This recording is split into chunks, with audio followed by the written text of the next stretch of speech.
Well, I belong to that species of human being called the Palghat Brahmin. As I am fond of telling my audiences, the Palghat Brahmin comes in 4 varieties. They are cooks, they are crooks, they are civil servants, or they are musicians. These are the 4 varieties. I belong a little bit to each of these. I am certainly a good cook. I am probably a crook. I have been a civil servant, and I am not a musician, but I know enough to appreciate music. Palghat has got 92 Brahmin villages called Agraharams. These are settlements of people who migrated 400 or 500 years ago from the eastern parts of Tamil Nadu. When they became superfluous to the requirements of Brahmins in the locality, they migrated to Kerala. My father belonged to a very ordinary middle class family. My grandfather made his living by the few lands he had and whatnot. And my father studied and became an advocate. By his own dint of his own effort, he studied and became an advocate and started practicing in Palghat. He was an advocate with a fairly good practice. He didn't do anything except civil practice. I was the last of a family of 6 children. I had 1 elder brother and 4 elder sisters. My elder brother was also in the civil service. He also became a senior civil servant and retired finally as advisor to the governor of Tamil Nadu way back in 1980. We had 4 sisters in between. They were married off and settled in various places. I have 2 dates of birth, as I'm fond of telling my audiences. I have a real date of birth, which is 15th of May 1933, but in the official records, my date of birth is given as 15th of December 1932, because they changed my date of birth in order to make sure that I did not have to stammer at the end of school for not being old enough to join college. So I joined in 1938 or 37, 38 in the Palghat Basel Evangelical Mission School at a stone's throw from our house, all Christian education.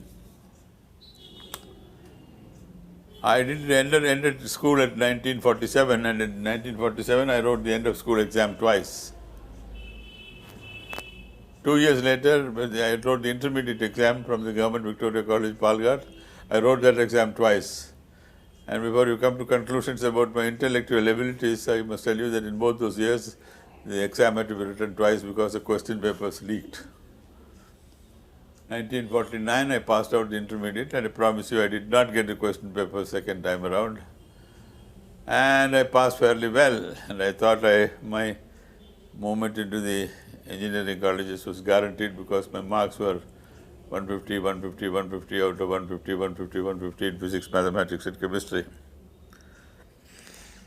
Unfortunately, even in those days, these things used to work about forward communities and backward communities, and one method of keeping the forward community out was to ask them to appear for an interview.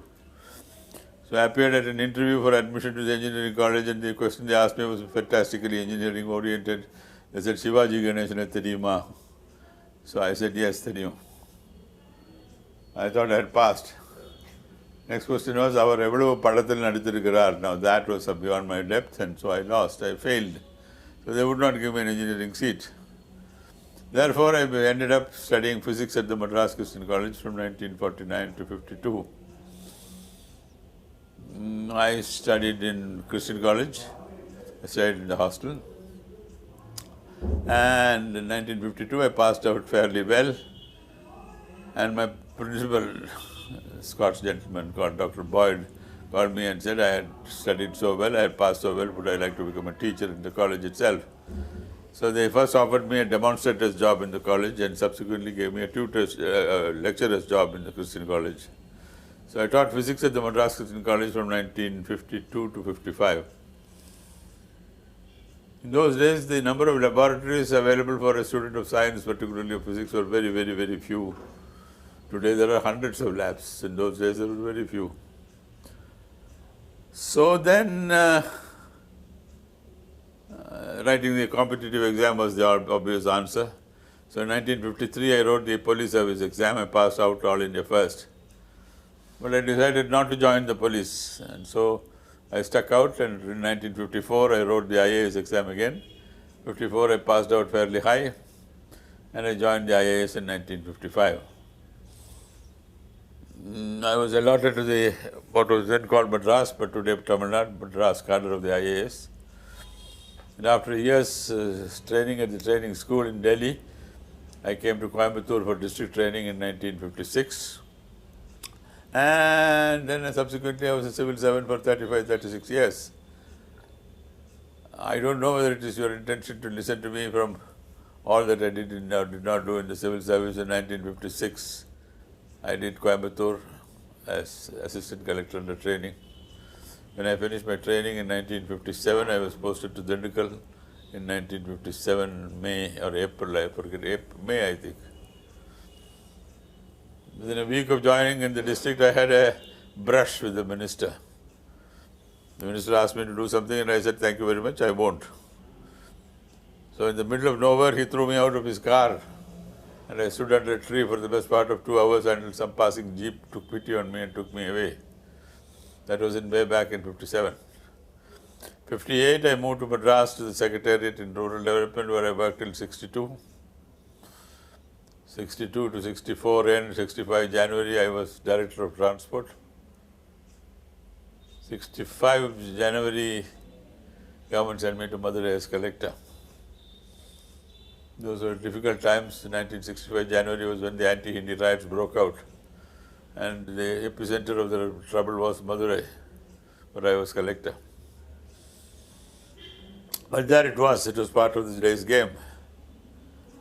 2-3 months later, government gave me the added responsibility of looking after Mr. Sheikh Abdullah. Mr. Sheikh Abdullah was asked to come and stay at Kodaikanal, and I was asked to look after him. I was collector of Madurai from 1965 to 1967. In 1967, government sent me to Harvard, where I did a degree in public administration from the Kennedy School of Government from 1967 to 68.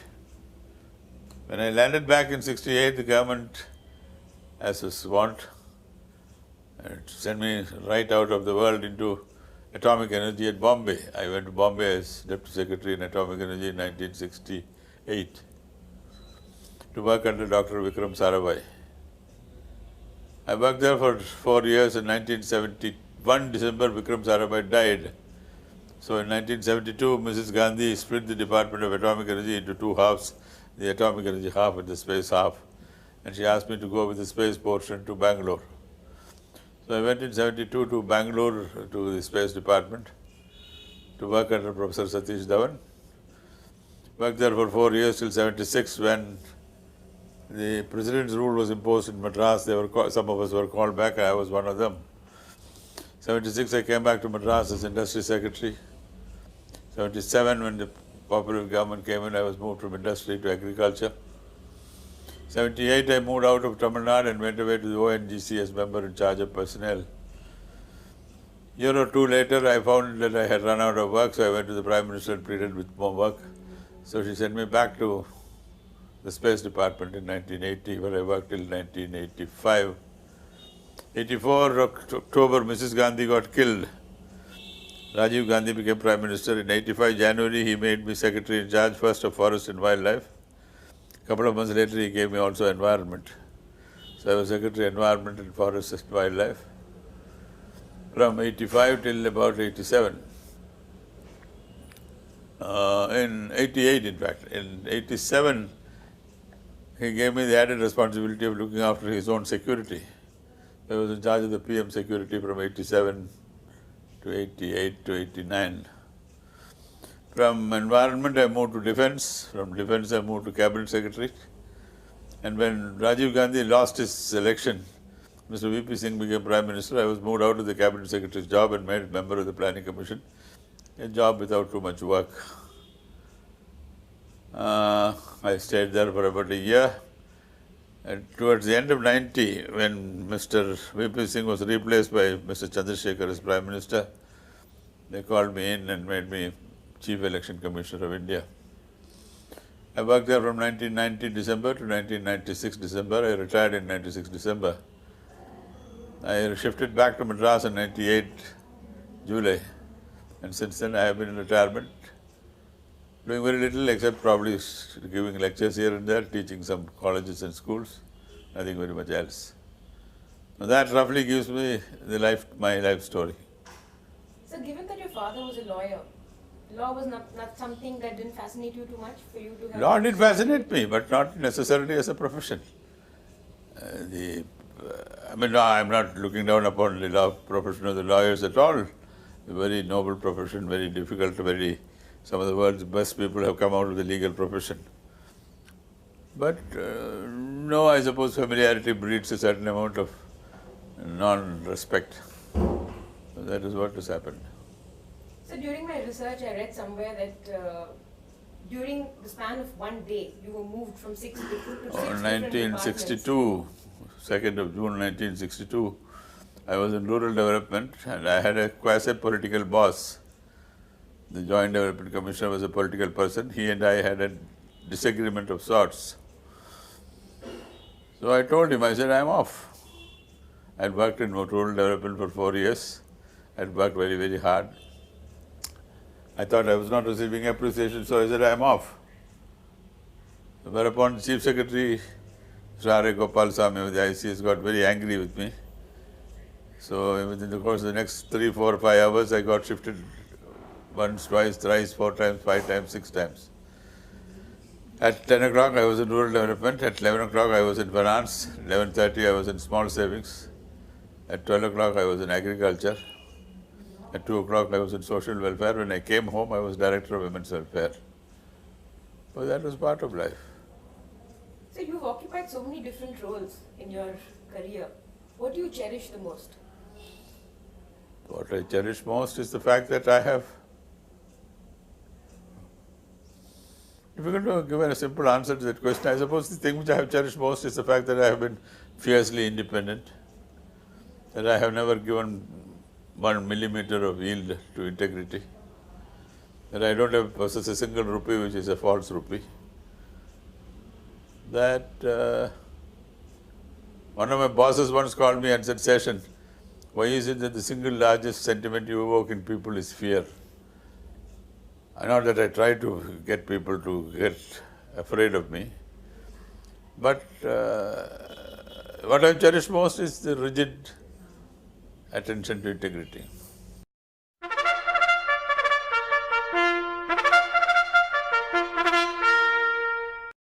ఈ video మీకు నచ్చినట్టయితే like చేయండి, comment చేయండి, share చేయండి. అలాగే తప్పకుండా ఛానల్ని subscribe చేసుకోండి.